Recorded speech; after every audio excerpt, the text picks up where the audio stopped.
Assalamualaikum warahmatullahi wabarakatuh. Perkenalkan, nama saya Maulidatul Hasanah dengan NIM 2001011110464.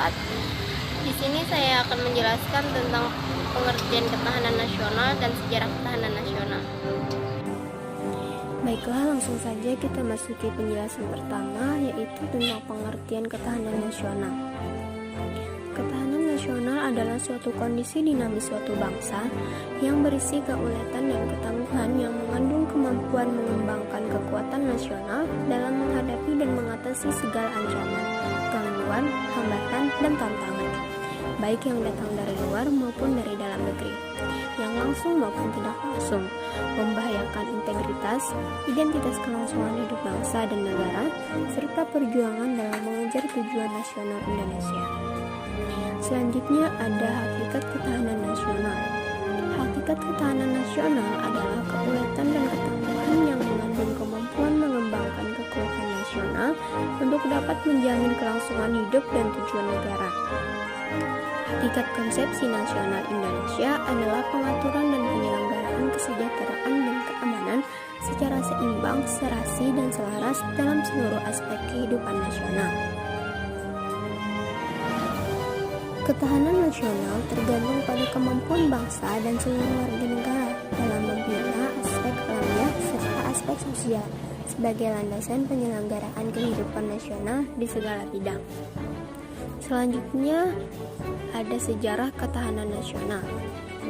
Gagasan tentang ketahanan nasional muncul di tahun 1960 sehubungan dengan adanya ancaman yang dihadapi bangsa Indonesia, yakni meluasnya pengaruh komunisme dari Uni Soviet dan Cina. Pengaruh mereka terus menjalar sampai wawasan Indochina, sehingga satu persatu negara di kawasan Indochina seperti Laos, Vietnam, dan Kamboja menjadi komunis, bahkan efek tersebut mulai masuk ke Thailand, Malaysia, dan Singapura.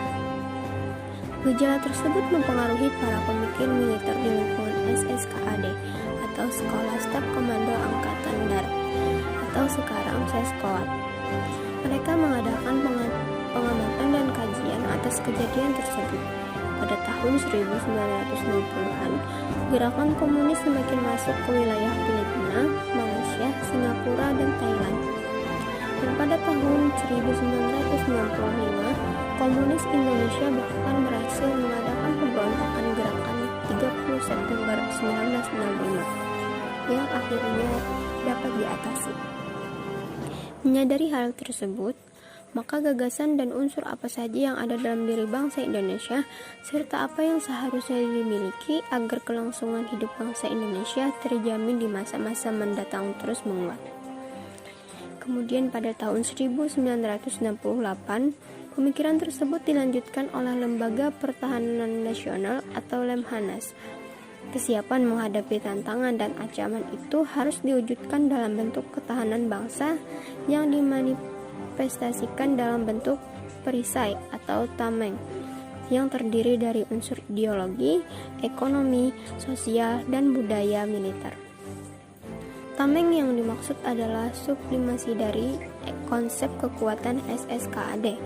Secara konseptual, pemikiran Lemhanas merupakan langkah maju dibanding sebelumnya, yaitu ditemukannya unsur-unsur dari tata kehidupan nasional yang berupa ideologi, politik, ekonomi, sosial, dan militer. Pada tahun 1969, istilah ketahanan nasional yang dirumuskan sebagai keuletan dan daya tahan suatu bangsa mengandung kemampuan mengembangkan kekuatan nasional yang ditujukan untuk menghadapi segala ancaman yang membahayakan kelangsungan hidup negara dan bangsa Indonesia. Perkenalkan, nama saya Siti Aisyah dengan NIM 21011110402. Baiklah, saya akan menjelaskan asas dan sifat ketahanan nasional. Silakan disimak penjelasan dari saya. Selanjutnya yaitu asas ketahanan nasional. Asas ketahanan nasional Indonesia adalah tata laku berdasarkan nilai-nilai Pancasila, Undang-Undang Dasar 1945, dan wawasan Nusantara.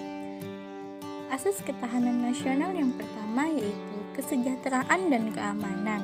Tanpa kesejahteraan dan keamanan, sistem kehidupan nasional tidak akan dapat berlangsung. Yang kedua, komprehensif, integral atau menyeluruh terpadu. Aspek kehidupan bangsa dalam bentuk perwujudan persatuan dan perpaduan yang seimbang, serasi dan bernegara.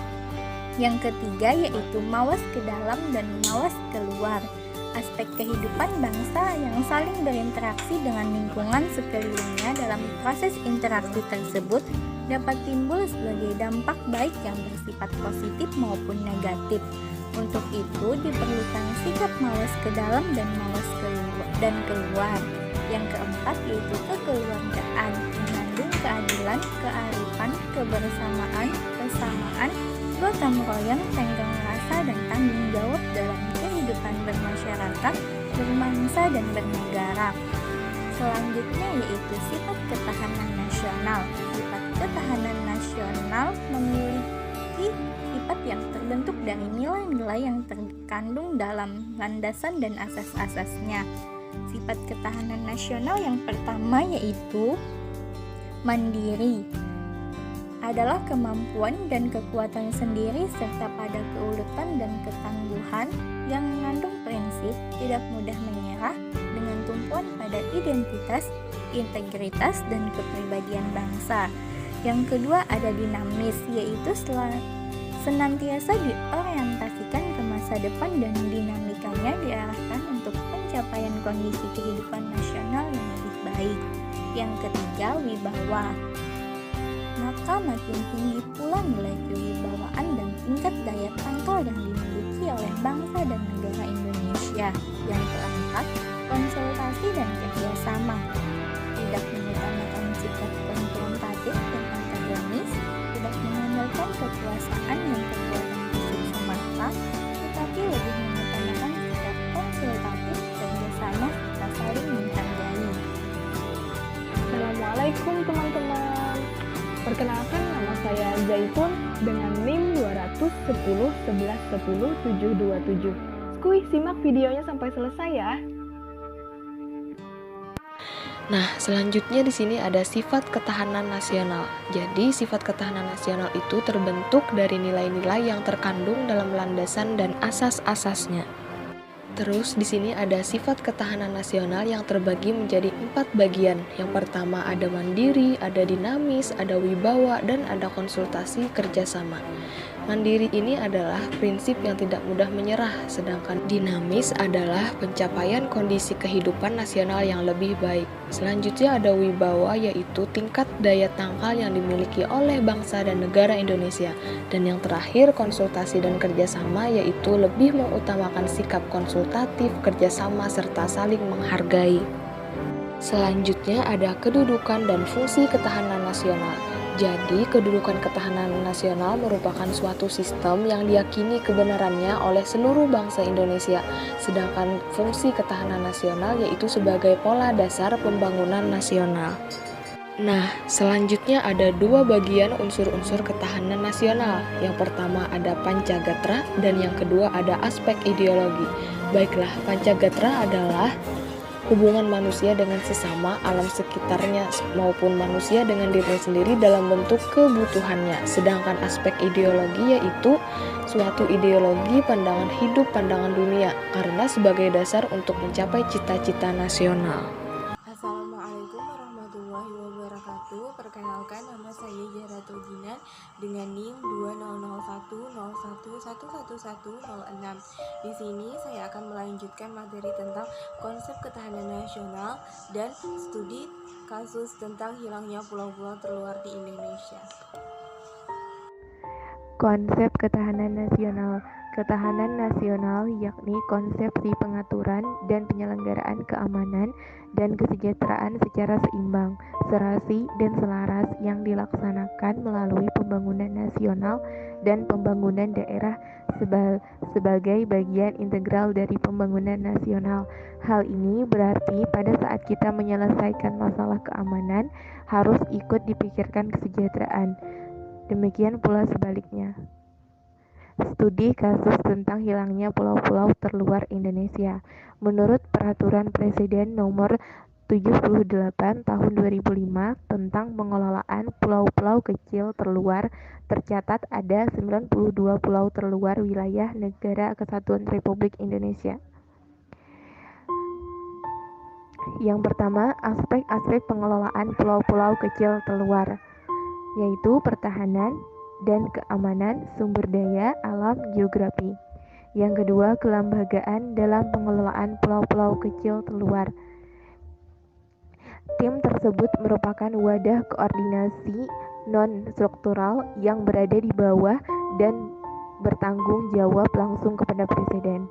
Yang ketiga, strategi pengelolaan pulau-pulau kecil terluar. Ada 2 strategi dalam pengelolaan kawasan pulau-pulau kecil terluar Indonesia, yaitu strategi jangka pendek dan jangka panjang.